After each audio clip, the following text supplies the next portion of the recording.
Hello viewers, नमस्कार। आप सभी का स्वागत है पाथफाइंडर्स बाय अनअकैडमी आईएएस के यूट्यूब चैनल पर। तो फ्रेंड्स, आपको पता है रिसेंटली आईएमएफ चीफ ने कहा था दैट भारत ने सबको प्रूव कर दिया है रॉन्ग, बिकॉज भारत आज वर्ल्ड की सबसे फास्टेस्ट ग्रोइंग इकोनॉमी है।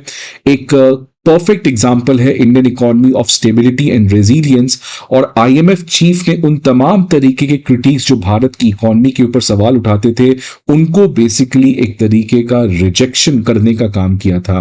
फ्रेंड्स, ये उस समय हो रहा था जब डोनाल्ड ट्रंप ने भारत की इकोनॉमी को एक डेड इकोनॉमी कहा था। सो आईएमएफ चीफ ने एक पर्टिकुलर कॉन्टेक्स्ट में ये पर्टिकुलर स्टेटमेंट दिया था that India has proven everybody wrong. इसके अलावा फ्रेंड्स, आज एक और बहुत बड़ी रिपोर्ट आई है डब्ल्यूटीओ के द्वारा, और उसमें कहा गया है कि भारत जो है एक ऐसा डेवलपिंग कंट्री है जो सबसे ज्यादा पुअरेस्ट नेशन को मदद करता है कि कैसे इन कंट्री का जो एक्सपोर्ट है वो बढ़ाया जा सके। और इसके लिए इंडिया जो है वो सबसे लोएस्ट टैरिफ चार्ज करता है इन पुअरेस्ट नेशन के एक्सपोर्ट को बढ़ाने के लिए। अब फ्रेंड्स, डब्ल्यूटीओ की ये रिपोर्ट आई है, तो ये एक परफेक्ट एग्जांपल है कि कैसे भारत आज एक तरीके का ह्यूमैनिटी के लिए कुछ बड़ा करने का प्रयास करता है। And India does not only want to grow alone, rather India, जैसा प्राइम मिनिस्टर मोदी ने कहा है, सबका साथ सबका विकास होना चाहिए। और इसलिए डब्ल्यूटीओ ने एक तरीके से इंडिया को प्रेज किया है कि इंडिया जो है वो एक लीडिंग कंट्री है अमंग द डेवलपिंग इकोनॉमीज, जो सबसे ज्यादा एक्सटेंसिव मार्केट एक्सेस प्रोवाइड करता है for the world's poorest nation, China और यूरोपियन यूनियन से भी कई गुना ज्यादा। तो फ्रेंड्स, भारत की वजह से ये जो जितने भी पुअरेस्ट नेशंस हैं उनके लिए एक बहुत बड़ी मदद जो है वो Bharat extensive market access schemes के थ्रू प्रोवाइड करता है, सो दैट यहां की जो एक्सपोर्ट है वो काफी बढ़ सके। अब अगेन फ्रेंड्स, ये पर्टिकुलर चीज जो कहा गया है या रिपोर्ट आई है, ये उस कॉन्टेक्स्ट में जब डोनाल्ड ट्रंप की एडमिनिस्ट्रेशन ने भारत को कहा था that Bharat is the Maharaja of tariffs. तो एक तरफ फ्रेंड्स डेड इकोनॉमी का जुमला जिसको काउंटर किया आईएमएफ चीफ, दूसरी तरफ American administration said India is the Maharaja of tariff, इसको भी काउंटर करने का काम डब्ल्यूटीओ की रिपोर्ट ने किया है। तो फ्रेंड्स, ये बताइए कितनी दुर्भाग्य की बात है अमेरिका के लिए कि अमेरिका की बनाई गई संस्था लाइक आईएमएफ और डब्ल्यूटीओ, जो हमेशा से यूएस के लिए काम करते हैं, अब इनफैक्ट वहीं के ऑर्गेनाइजेशंस जो हैं वो भारत को प्रेज कर रहे हैं एज कंपेयर टू अमेरिका। तो फ्रेंड्स, ये बताता है कि आप कब तक सच को छुपा सकते हो। What is truth has to be spoken, otherwise ये इंस्टीट्यूशंस की खुद रेलेवेंसी जो है वो खत्म हो जाएगी। द वे यूनाइटेड नेशन, जिसकी आज कोई लेजिटिमेसी है भी नहीं बिकॉज इंडिया को परमानेंट सीट नहीं दिया गया है। तो फ्रेंड्स, डब्ल्यूटीओ के इस रिपोर्ट में क्या कहा गया इसको बात करते हैं, बट इसका एक लाइन में एसेंस है that Bharat is the Maharaja of humanity, not the Maharaja of tariff. Because इस समय इंडिया इकलौता डेवलपिंग कंट्री है जो सबसे मैक्सिमम प्रेफरेंशियल कवरेज प्रोवाइड करता है लीस्ट डेवलपिंग कंट्रीज के लिए। तो फ्रेंड्स, भारत की एक स्कीम है जिसके बारे में मैं आज जिक्र करूंगा। उस स्कीम के अंदर ये जितने भी लीस्ट डेवलपिंग कंट्रीज हैं जो प्रोड्यूस करते हैं coffee, tea, leather, textile, processed food, इनको सबसे ज्यादा एक्सेस देती है on a preferential basis to India. Preferential का मतलब फ्रेंड्स कि अगर लेट्स से भारत जो है यहां से कोई भी सामान खरीदता है लीस्ट डेवलपिंग कंट्री से, तो उस पर लगभग 0% या 5% का टैरिफ लगाता है।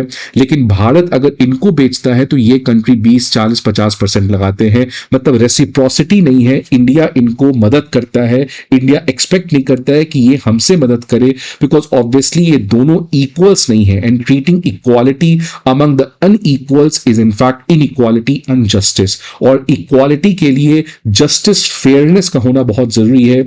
इसलिए जब दो कंट्री अनइक्वल्स हैं तो आप रेसिप्रोसिटी सीख नहीं कर सकते हो। ये शायद डोनाल्ड ट्रंप भूल चुके हैं जब वो कहते हैं कि भारत ज्यादा टैरिफ लगाता है as compare to America. But आप पर कैपिटा इनकम पे अगर देखेंगे तो आप किस बेसिस पे रेसिप्रोकल टैरिफ की बात कर रहे हैं when India and US are not equal. So friends, forget about America, I am talking about India. तो इंडिया के लिए आज काफी बड़ी बात है कि इसी चीज को आज डब्ल्यूटीओ ने अपनी रिपोर्ट में एक्सेप्ट किया और कहा है कि चाइना और यूरोपियन यूनियन से कई गुना ज्यादा भारत इन कंट्रीज के एक्सपोर्ट को बढ़ाने के लिए प्रेफरेंशियल एक्सेस को प्रोवाइड करता है।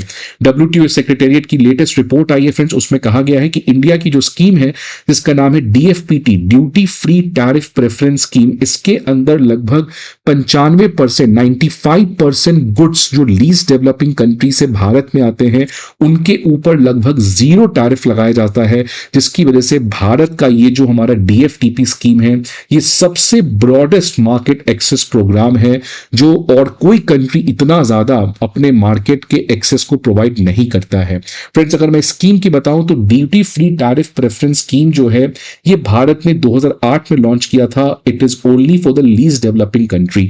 अगर मैं इस स्कीम के प्रियम्बल की बात करूं तो देखिए क्या लिखा हुआ है। इंटरनेशनल कम्युनिटी का जो हमने विजन लिखा है कि जितने भी लीस्ट डेवलप्ड कंट्रीज हैं उनको बेटर इंटीग्रेट करना है with the world trading centre and the global economy, including through measures to improve their trading opportunities. तो इन्हीं लीस्ट डेवलपिंग कंट्रीज को वर्ल्ड के सप्लाई चेन, वर्ल्ड के ट्रेडिंग सेंटर में लिंक करना, साउथ साउथ कोऑपरेशन को बढ़ाना और इंक्लूसिव रीजनल ग्रोथ को इंश्योर करना, इसके लिए ही 2008 में ये स्कीम को लॉन्च किया गया था।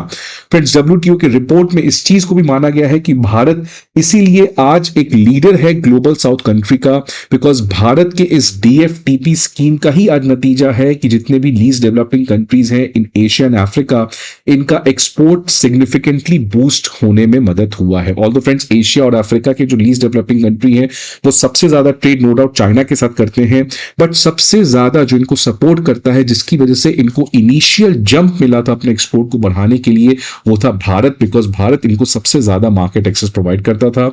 और ये परफेक्ट एक तरीके का एग्जांपल है भारत की नेबरहुड फर्स्ट और एक्ट ईस्ट पॉलिसी का।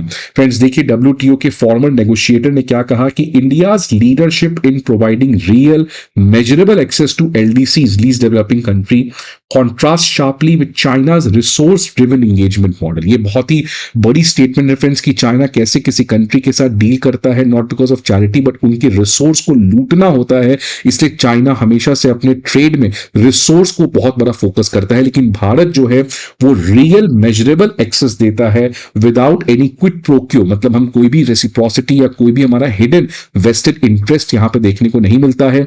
और इसलिए डब्ल्यूटीओ के नेगोशिएटर ने कहा है कि भारत की जो लॉन्ग टर्म क्रेडिबिलिटी है इससे काफी बढ़ जाती है, बिकॉज भारत आज एक प्रिंसिपल ट्रेड पार्टनर बना हुआ है of all the global south country. In fact India पहला डेवलपिंग कंट्री था फ्रेंड्स जो डब्ल्यूटीओ के मिनिस्टेरियल डिसीजन 2008 में लिया गया था कि कैसे जितने भी डेवलपिंग कंट्री हैं या डेवलप्ड कंट्री हैं उनको duty free quota, free market access provide करवाना चाहिए एलडीसीज को। तो ये जब डिसीजन 2008 में लाया गया था तो भारत पहला कंट्री है जो इस डिसीजन को फुलफिल करने के कॉन्टेक्स्ट में डीएफटीपी स्कीम लाया था, जहां पे same duty free quota ex market access provide किया जाता है एलडीसीज को। This was a bold step given India's own developmental needs and the vulnerability of the sectors. Friends, ये उस समय था जब 2008 में भारत खुद उतना ज्यादा तेज से ग्रो करने वाला इकोनॉमी नहीं माना जाता था, फ्रेजाइल इकोनॉमी भी लोग कहते थे। तो उस समय भारत का इतना बड़ा स्टेप लेना ये बताता है कि Bharat has always stood for the development of the poor country. What is really significant is that India provides this non discriminatory market access to LDCs without any political motivations और क्विड प्रो क्यो। फ्रेंड्स, ये सबसे बड़ी बात है जो again sharp criticism है China का कि चाइना कैसे करता है, फिर पॉलिटिकली वहां पे एक तरीके से रेजीम चेंज करने का प्रयास करता है या वहां के लोकल पॉलिटिक्स में इन्फ्लुएंस करता है, या क्विड प्रो क्यो कि श्रीलंका को मदद करेंगे, मदद में अगर आप नहीं लौटा पाओगे तो आपका हम्बन टोटा पोर्ट 99 ईयर के लीज के लिए ले लेंगे। तो ऐसा कोई भी क्विड प्रो क्यो नहीं है। ये भारत का परफेक्ट है एक तरीके का vision of equitable development of all the leaders of all the countries in the global south. अब फ्रेंड्स, इस पर्टिकुलर स्टेटमेंट के आने, रिपोर्ट के आने की वजह से भारत की जो क्रेडेंशियल्स है यूनाइटेड नेशंस सिक्योरिटी काउंसिल के परमानेंट सीट के लिए ये और ज्यादा स्ट्रांग हो जाती है। नो अलाइनमेंट मूवमेंट हो जाए, leader of the voice of the global south हो जाए, G20 समिट हो जाए, pharmacy export during the covid pandemic आ जाए, या आप हमेशा से देखेंगे डिसआर्मामेंट का खड़ा करना। अब ये फ्रेंड्स यूनाइटेड नेशन रिफॉर्म के लिए और ज्यादा स्ट्रांग एक तरीके का रीजन है भारत को making a permanent seat. Otherwise friends, जैसा मैंने पहले भी कहा कि ये इंस्टीट्यूशन जो है if they do not stood for the right thing, they're going to lose its relevance। और already United Nation आज एक crisis of legitimacy से गुजर रहा है, but still corrections can be made, and if not, then the United Nation will soon end its own existence। So friends, I hope आपको ये video अच्छा लगे। See you again in some other video. Till then, goodbye and take care.